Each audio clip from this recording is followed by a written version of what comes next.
No, you don't need the. I'm doing this my way. He a legend, he a legend, he a legend.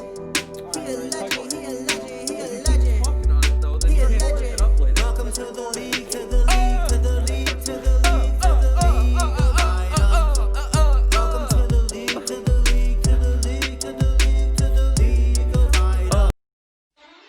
Welcome back to Summoner's Rift. In Game 1, Tactical, Batman, and gives Shen a great way into the team fight. TL wins Game 1. Mad Lions takes on Legacy. They start up the Baron, but Legacy is onto them.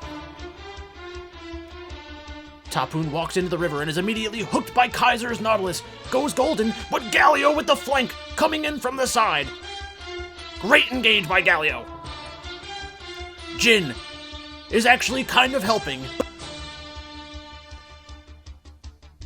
Legacy shocks the Mad Lions and picks up a victory.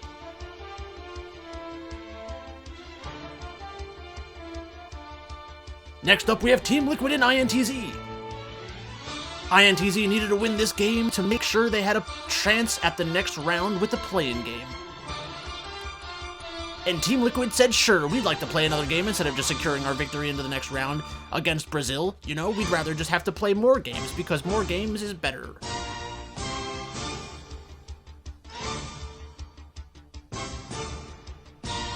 If Team Liquid gets knocked out during the next phase of this, they're going to have nightmares about CBLOL for years.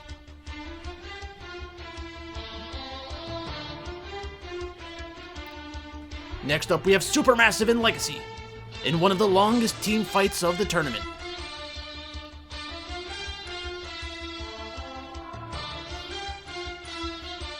Supermassive already has a 2-dragon lead and is down 1,000 gold. Armut looks at the engage. His name. Supermassive controls the dragon pit.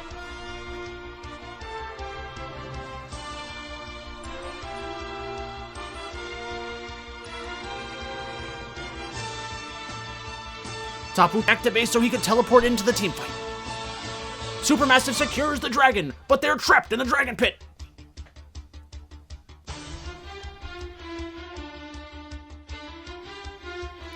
Aphelios is looking for a chance to go 200 years with Lulu at his side. But Legacy does a great job poking down Supermassive in the base. Not the base, the dragon pit. Lulu, who started this at full health, has been chopped down by Ezreal and is now at a third. Lulu lands a great ultimate onto Aphelios, but there's nothing they can do. They should have flashed out much earlier. Legacy wins the team fight. And ultimately, the game.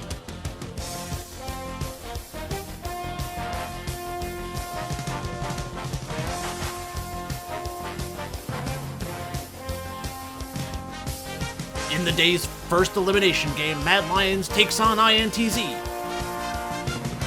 Kaiser almost gets off a great engage, but isn't able to take down Redbert until Karzi hits him with his ultimate. Wukong goes into the backline with his... Camille ults in return, but it is too late. Mad Lions successfully finishes off their gigantic comeback in this game. INTZ played well, but not well enough.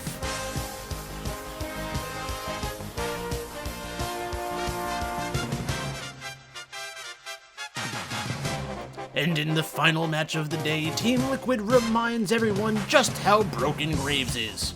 Kindred hops in, Galio ults, but they get murdered because Graves is broken. GG, no re. TL beats Legacy and advances to the next stage. Hey, what's up everybody? It's Pikel with League of Items. I just want to go over the games from today and then over a little bit of champion information before I head into the office today. So let's just go through the games real quick. Team Liquid beat Supermassive. I think that the money line should have been a little bit closer. I think Supermassive is a pretty good team. And I think that Team Liquid's just a little overrated right now. People see Team Liquid playing well at the world stage and they think about that more than who they're playing against. Mad Lions against Legacy. Legacy at plus 300. With how Mad Lions has looked, I could see people taking that number. So if you got on that, good for you. INTZ against Team Liquid. This was surprising. INTZ needed this to get into play-ins. Team Liquid needed to win this to avoid play-ins. So I'm surprised Team Liquid didn't manage to secure that victory.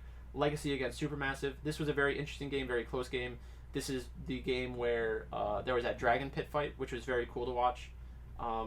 It's something you don't see every day, but it made a lot of sense for both teams to kind of face off in that situation. Next up, Mad Lions against INTZ. INTZ should have won this game. This game made me think a lot about what I'm calling fight flips, where INTZ in the team fight in the mid lane where they won 5-3, they were able to take on a lot of pressure from Mad Lions. Mad Lions overextended, and then Senna and Kog'Maw did a great job of kiting the Wukong and winning that team fight. It was a very interesting fight to watch. And then the last game, Team Liquid against Legacy, that game was never close. Graves is overpowered, and that's actually what I wanted to discuss in the next part of this video real quick. We'll go over this. So if we look at the pick ban, let's go there. So the pick ban percentage. Right now, Lilia is the most banned champion at Worlds, which is surprising to me. I think that this has to do somewhat with her flexibility as a potential top laner in some matchups. This means, like, if the other team blind picks a passive top laner, you could play Lilia and punish that matchup. So that's pretty interesting that she's that high. It must mean that in scrims she's done very well, but I think that she's not the best jungler on this patch, so it shouldn't really matter. She also doesn't have great matchups against some of the other junglers. Just pretty surprising overall. She does have some good engage tools.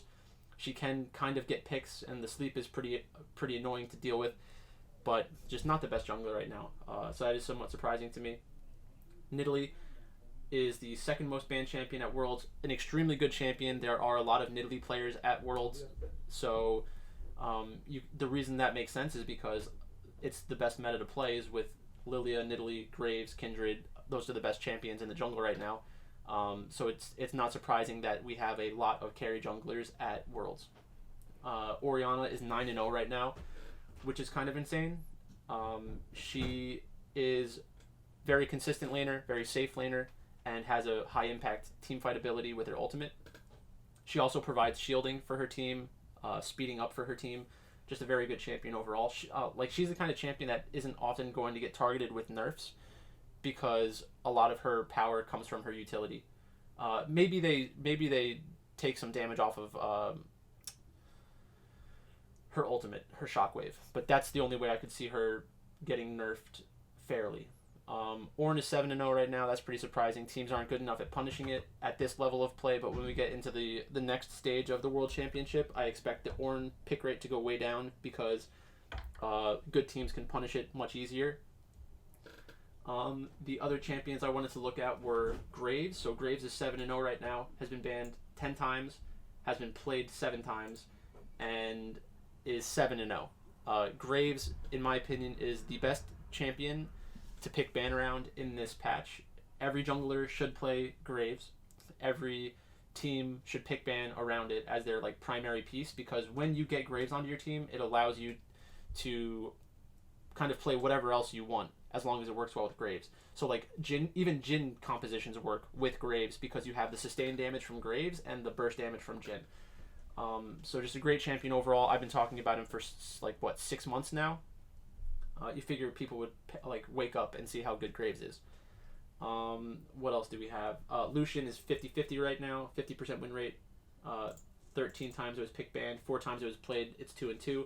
Senna, a very good champion I was talking about going into Worlds. They nerfed her soul a bit, her soul gathering, but it doesn't matter. She's just extremely strong. The utility she brings to team fights, her long range, is very annoying to deal with. She is 75% win rate. Twitch, we've seen a lot more Twitch than I expected, but it's only a 50% win rate. I think that it's a good win condition to have on your team, but the laning phase is pretty rough and can be punished. I called Urgot. Urgot's only been played once. I called Aphelios. Aphelios only been played once. And then we also saw Tristana a few times. Tristana is 1-2, 33% win rate. Hecarim, under 50% win rate. I think we'll see more Hecarim as the tournament goes on. Akali, only 1 game played, 0-1. So a lot of interesting things here. Jin's 5-3, which is shocking to me. I still don't think Jin is good. I think it's a trap, but a lot of teams aren't pick banning around it with that mentality of that it's a trap. So like if someone locks Jin into you, it's not good enough to just say, oh well, I'll pick these other champions, and you know Jin's a bad champion, so we're fine. The reason I say it's a bad champion is because it can be pick banned around and itemized against. But at the same time, like if you get an advantage in the jungle or the mid lane and you're able to get into advantageous dragon fights, then the Jin might just luck into snowballing with like random kills in a team fight. But that's basically all I wanted to go through today. I have to head into the office, but you know, thanks for watching. Thanks for checking out the video, and I'll talk to you later.